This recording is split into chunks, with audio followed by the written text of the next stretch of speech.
Really feel it in the heart.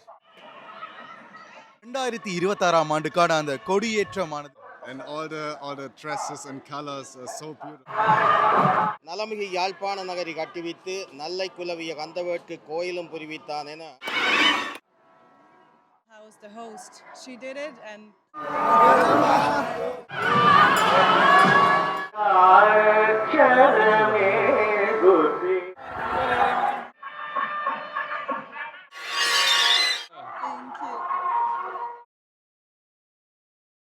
வணக்கம் உறவுகளே, வரலாற்று சிறப்புமிக்க நெல்லூர் கந்தசாமி கோயிலில் 2026ஆம் ஆண்டுக்கான அந்த கொடியேற்றமானது இன்று நடைபெற இருக்கின்றது. அந்த வகையிலே பக்தர்கள் எல்லோரும் மிகவும் பக்தி பயமாக நல்லூர் கோயிலை நோக்கி வந்து கொண்டிருக்கின்றார்கள். அந்த வகையில் இன்றைய இந்த ஈழ தேசத்தின் பெருங்கொடியானது என்னும் சரியாக 10 மணி அளவிலே ஏற இருக்கின்றது. அந்த வகையிலே இன்றைய கொடியேற்ற திருவிழாவில் நடைபெறப் போகின்ற பல முக்கியமான விடயங்களை இணைத்து இந்த காணொலியை பார்க்க போகின்றோம். வாங்க காணொலிக்குள்ள போலாம். முன்னே தான் சேனலுக்கு வரீங்கன்னா சப்ஸ்கிரைப் பண்ணிட்டு வீடியோ பாருங்க. வரலாற்று சிறப்புமிக்க நெல்லூர் கந்தசாமி கோயில் ஆலயத்தில் இன்றைய நாள் அந்த கொடியேற்ற நிகழ்வானது இன்னும் சற்று நேரத்தில் நடைபெற இருக்கின்றது. பக்தர்கள் எல்லோரும் வருகின்ற அந்த காட்சியையும் கோயிலின் வெளிப்பகுதி எவ்வாறு இருக்கின்ற என்ற காட்சிகளையும் வந்து நாங்கள் பார்க்கின்றோம்.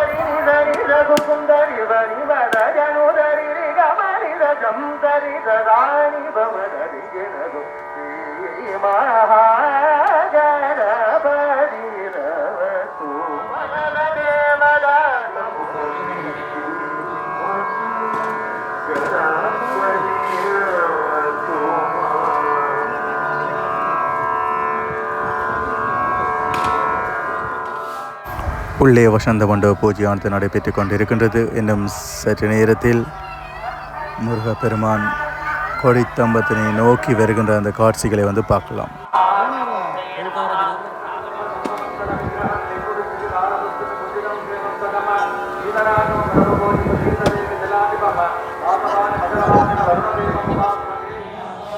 தங்க வாகனங்கள் வைக்கப்பட்டிருக்கின்ற இந்த காட்சி முருகப்பெருமான், கஜவெள்ளி, மகாவெள்ளி, விநாயகப் பெருமான் என 3 கடவுள்களும் இந்த கொடியேற்றத்தினை காண்பதற்காக வருகின்ற அந்த காட்சிகளையும் வந்து நாங்கள் பார்க்கலாம். கொடிச்சீலையானது உள்வீதி வலம் பெறுகின்ற அந்த காட்சிகள்.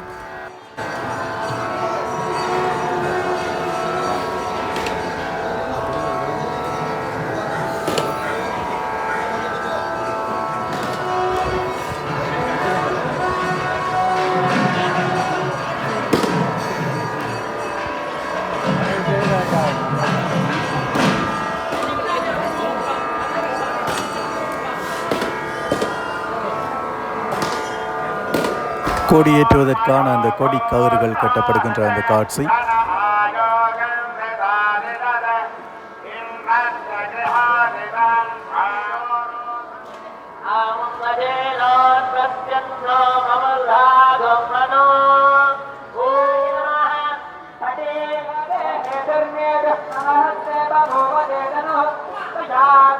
வசந்த மண்டபத்திலிருந்து முருகப்பெருமான் வருகின்ற அந்த காட்சியை பார்க்க போகின்றோம். தங்க மயிலிலே மிக அழகான சாத்துப்படிகளோடு தங்க ஆபரணங்கள் போடப்பட்டு முருகப்பெருமான் வருகின்ற அந்த காட்சிகளை பார்க்கலாம்.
முன்னால் நிற்கும் பக்தர்கள் இருக்கின்ற அந்த காட்சியை பார்க்கின்றோம்.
வளைந்து இருப்பதும் திரு நல்லூரே.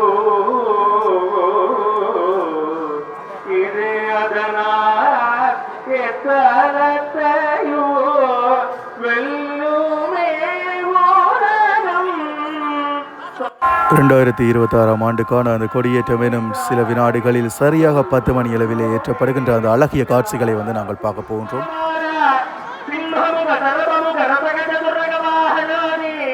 అనేక చక్రకామర గగనోపచారాన్ని సకల విరదాని విరాజిత మహావల్లి గజావల్లి సమేత జగన్నాథ నల్లయం ప్రతి అలంకార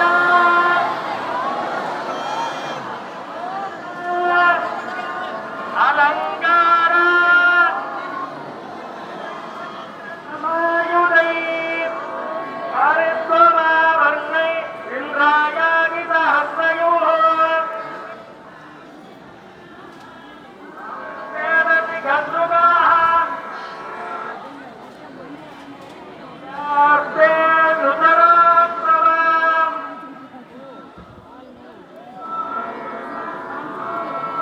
సకలముల విక్షిప్తిని సంహార శిరోభావానుగ్రహ మాం రక్ష రక్ష యజమానం రక్ష రక్ష చంద్రప్రభో చంద్రప్రభో నల్లూరు చంద్రప్రభో లంగా జీవం భారత దేశం రక్ష రక్ష.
ஈழத்தமிழர் வரலாற்றிலே யாழ்ப்பாண ராச்சியத்தினுடைய கேந்திர ஸ்தானமாக இருந்து அந்த ராச்சியத்தினுடைய காவல் தெய்வமாக விளங்கிய நல்லூர் கந்தசுவாமி ஆலயத்தினுடைய தொடர்ச்சியும் வளர்ச்சியுமாக இன்றைய தினம் நல்லை கந்தப்பெருமானுக்கு 2026ஆம் ஆண்டு அங்கே இப்பொழுது கொடியேற்ற நிகழ்வு நடைபெற்றிருக்கின்றது. தொடர்ந்து 25 நாட்களும் அங்கே விழாக்கள் நடைபெறும் என்ற செய்தியை நாங்கள் தருகின்றோம். அந்த வகையிலே முன்னொரு காலத்தில் கிபி 1248ஆம் ஆண்டு நலமிகு யாழ்ப்பாண நகரி கட்டுவித்து நல்லை குலவிய கந்தவேட்கு கோயிலும் புரிவித்தான் என யாழ்ப்பாண வைபவமாலை கூறுகின்றதல்லவா.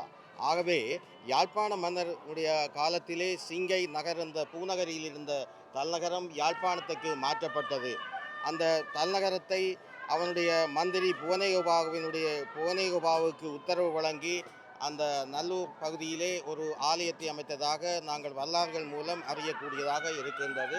அதேபோல் அந்த நல்லூர் கந்தசுவாமி ஆலயத்தினுடைய எல்லைக்காவல் கோயில்களாக யாழ்ப்பாணத்தினுடைய அந்த வடக்கு பகுதியிலே சட்டநாதர் சிவன் கோயிலும், கிழக்கு பகுதியிலே வேலுகந்த பிள்ளையார் ஆலயமும், மேற்கு பகுதியிலே வீரமாளியம்மன் ஆலயம், அதேபோல் நல்லூர் ஆலயத்தை சுற்றி சிறு சிறு ஆலயங்கள் எல்லாம் அமைக்கப்பட்டதாக யாழ்ப்பாண வைபவ மாலை, கைலாய மாலை போன்ற நூல்கள் மூலம் நாங்கள் இந்த விடயத்தை அறியக்கூடியதாக இருக்கின்றது. அத்தகைய ஆலயமானது 6ஆம் பராக்கிரமபாகுவினுடைய காலத்திலே அவனுடைய மந்திரியினாலே இடித்து தரமட்டமாக்கப்பட்ட செய்தியை நாங்கள் அறிகின்றோம். மீண்டும் அந்த இடித்து தரமட்டமாக்கிய அவனுடைய மந்திரி அந்த ஆலயத்தை அந்த இடத்திலே புனரமைத்ததாக வரலாறுகள் மூலம் அறியக்கூடியதாக இருந்தது. இருப்பினும் அங்கே போர்த்துகேயர் படையெடுத்து அந்த நல்லூர் கந்தசுவாமி ஆலயத்தை இடித்து தரமட்டமாக்கி விட்டார்கள். அதனுடைய எச்ச சொச்சங்கள் இப்பொழுதும் அந்த பகுதியிலே காணப்படுகின்றன. அந்த பகுதியிலே யமுனா பகர ஏரி காணப்படுகின்றது முத்திரை சந்தைக்கு அருகாமையில். அதற்கு அப்பால் மந்திரி மனை காணப்படுகின்றது. அதற்கு அப்பால் தோரண வாயில் காணப்படுகின்ற காட்சிகளை நீங்கள் பல ஊடகங்கள் வாயிலாக கண்டிருப்பீர்கள். இப்பொழுது காணப்படுகின்ற இந்த ஆலயத்தினுடைய அமைப்பானது ஒல்லாந்தருடைய பிற்பகுதியிலே ரகுநாத மாப்பான முதலியாரினாலே அமைக்கப்பட்டதாகும். இந்த ஆலயத்தை இந்த இடத்திலே குருக்கள் வளவு என்ற இடத்திலே ரகுநாத மாப்பான முதலியாரும் அவருடைய பரம்பரையினரும் தொடர்ந்து கட்டி காத்து வளர்த்து வருகின்றார்கள். சிறிய குடிசையிலே அமைத்து அந்த வேலை வைத்து வழிபட்ட ஆலயம் இப்பொழுது பிரம்மாண்டமாக 4 ராஜகோபுரங்களுடன் காணப்படுகின்ற காட்சிகளை நீங்கள் இப்பொழுது காணக்கூடியதாக இருக்கின்றது அல்லவா. இப்பொழுதும் அந்த ஆலயத்தினுடைய மூலஸ்தானத்துக்கு அருகாமையிலே வேல் வைக்கப்பட்டிருக்கின்றது. சிறிய மடம் ஒன்றில் முதலாக அந்த இடத்திலே தான் ரகுநாத மாப்பான முதலியார் அவர்களும் அவருடைய குடும்பத்தவரும் அந்த ஆலயத்தை அமைத்ததாக நாங்கள் வரலாற்று செய்திகள் மூலம் அறிகின்றோம். நேற்றைய தினம் அந்த ரகுநாத மாப்பான முதலியாரினால் அமைக்கப்பட்ட அந்த பிரம்மாண்டமான ஆலயத்தினுடைய வாயிலிலே காணப்படுகின்ற ராஜகோபுரம் அங்கே புனரமைப்பு செய்யப்பட்டு அங்கே 6 முகங்களுடன் கூடிய முருகப்பெருமானுடைய அந்த சிலைகள் அங்கே வைக்கப்பட்டன. அந்த காட்சிகளை எல்லாம் நீங்கள் அந்த ராஜகோபுரத்திலே உற்று நோக்கினால் தெரியும். இப்பொழுது அந்த ஆலயம் பிரம்மாண்டமாக வளர்ச்சி பெற்றிருக்கின்றது. ஈழத்தமிழர் வரலாற்றிலே சைவ சமயத்தையும் தமிழ் மண்ணையும் பாதுகாக்கின்ற பெருமை நல்லூர் கந்தபெருமானுக்கு உண்டு. இந்த ஆலயத்திலே நேரகாலம் தவறாத பூஜைகள் நடைபெறும். ₹1 டிக்கெட்டுடன் அர்ச்சனைகள் நடைபெறும். அங்கே ஒவ்வொரு நிமிடமும் பொன்னாக கருதப்படும். நேரத்தின் அருமை இந்த ஆலயத்தில் வந்தால் விளங்கும். இதேபோல யாழ்ப்பாணத்திலே உள்ள ஆலயங்களுக்கு மட்டுமல்ல, இலங்கை முழுவதும் உலகெங்கும் காணப்படுகின்ற சைவ ஆலயங்கள் எல்லாத்துக்கும் வழிகாட்டியாக இந்த ஆலயம் திகழ்கின்றது. ஏனெனில் நேரகாலம் தவறாத பூஜை வழிபாடுகளும் மந்திர தந்திரங்களாலே அங்கே வழிபடுகின்ற காட்சிகளை நாங்கள் பார்க்கின்றோம். அந்த வகையில் இன்று கொடியேற்ற நிகழ்விலே கலந்து கொண்ட பல்லாயிரக்கணக்கான அடியவர்கள் எல்லோருக்கும் நல்ல கந்தப்பெருமானுடைய திருவருள் கிடைக்க வேண்டும். அதேபோல் இந்த ஆலயத்துக்கு வர முடியாத அடியவர்கள் எல்லோரும் இப்பொழுது விரதம் பூண்டு வீடுகளில் இருப்பார்கள். அவர்களுக்கெல்லாம் நாங்கள் இந்த ஒலிகளை பதிவு செய்து இந்த காட்சிப்படுத்துகின்றோம். அந்த வகையிலே எல்லோருக்கும் முருகப்பெருமானுடைய திருவிழா கிடைக்க வேண்டும், எல்லா நலங்களும் பெற்று சீரும் சிறப்புமாக வாழ வேண்டும் என வாழ்த்தி விடைபெறுபவர் உங்கள் கனகபாரதி விஜயரத்னம் கனகராஜா. நன்றி, வணக்கம்.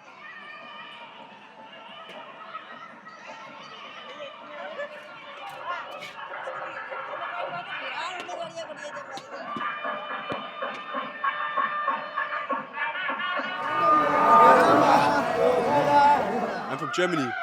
How's your experience in the place? It's amazing here. Yeah, we really like it. It's like really nice that the people are so warm-hearted and are welcoming and let us like be part of this fest. It's really, really wonderful. Really an honor. And all the dresses and colors are so beautiful. It's really nice to watch, to be here. Really great. Really feel it in the heart. In the temple. So many people can be like in this big temple and nobody is like, everybody's like caring for each other, but it also like, yeah, it's really nice experience. Really respectful, yes. Really respectful. Where our traditional dress code. Yeah. Yes, it's really comfortable. And also looks really good. Also like the dresses from the women. Really amazing how colorful they are. Vanakkam Alo? Vanakkam Nallur. We're from Germany. Germany. Tell me about your experience and do you like this place? Yes, it's incredible. A lot of people. Yeah, everybody's showing us what they're doing, how it all works. So very nice. Both are wear our traditional dress code, red tea and sail. Yes. Tell Yeah. me about that experience. Yeah, it's nice to wear the traditional clothing. Our host in our guest house showed us what to wear. Yeah, it feels good to wear the same as everyone else. Tell me your experience. Yes, for me the same. It's like being a bit a part of this culture. It's really nice. So everyone is very friendly and showing us a lot of things. And yeah, it's like be a bit a part of. It's a nice experience for us. Both a beautiful couple. Yeah, thank Thank you. you. You wear flower. Yes. Yeah, the mother from our guest house, the host, she did it and they prepared everything. It was really nice. Very nice sari color. Yeah. Thank you.